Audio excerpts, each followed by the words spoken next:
Hi, I'm Katie Moore from Open Concept Gallery. It's pretty easy to be familiar with modern references to art from the past. A great example of this in many ways is Rodin's The Thinker, which has been parodied both in television and on film. However, once you get beyond Impressionism, most people have a hard time seeing the links to postmodern art influences in everyday popular culture. In December 2006, a digital short video called Jack in the Box debuted on Saturday Night Live. The comedic skit had two early 1990s R&B singers, played by Andy Samberg and Justin Timberlake. They were crooning a holiday song about making their girlfriends a gift of their penises. The video showed each comedian with a gift wrap box, topped with a bow, tied around his waist. The SNL skit received a lot of publicity and became a viral hit on the internet. It also won a Creative Arts Emmy for Outstanding Original Music and Lyrics. While the music and lyrics may indeed have been original, the concept not so much. Many SNL viewers and fans may be surprised to discover that this Jack in the Box skit was actually an art historical reference, the work of Bulgarian artist Vali Export. Her Tap un Tas Kino, or Tap and Touch Cinema, was performed in 10 European cities between the years of 1968 and 1971. In this revolutionary performance, Vali Export wore a tiny movie theater, comprised of a box with a curtain front around her naked upper body. Her body couldn't be seen, but it could be touched by anyone that reached through the curtain. Vali Export performed in the street, inviting men, women, and children to come and touch her.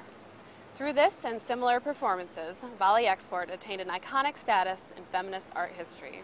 Her work showed how the female body is not packaged or sold by male directors and producers, but rather controlled and offered freely by the woman herself in defiance with social constraints and state precepts. The Saturday Night Live Jack in the Box skit takes her original idea and repackages this major postmodern art performance into a new cultural reference viewed by millions.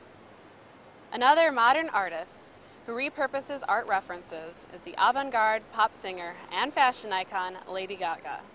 Known for her eccentricity, Lady Gaga's most recent body implants directly reference body modification performances of the controversial French artist Madame Orlan. Madame Orlan rose to prominence in the art world during the mid-1960s by using her own body to explore and measure the spaces around her. She is best known for her carnal art, a self-transformation project involving a series of plastic surgeries. For Madame Orlan, paradox is her context and subversion is her technique. Each time Madame Orlan is seen, she appears different, similar to the persona of Lady Gaga. Madame Orlan's work as an artist introduces notions of constantly shifting, ambiguous identity. When Lady Gaga donned her infamous meat dress, it was interpreted as a spectacular act. But in fact, it was a reference to a long tradition of female performance art, looking to transgress and reconfigure carefully established boundaries involving the body and gender roles.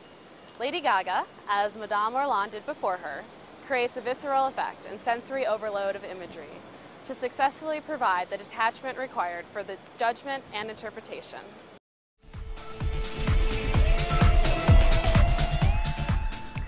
Thanks for tuning into Art Talks. We hope you found it inspirational and informative, and we invite you back for the next installment.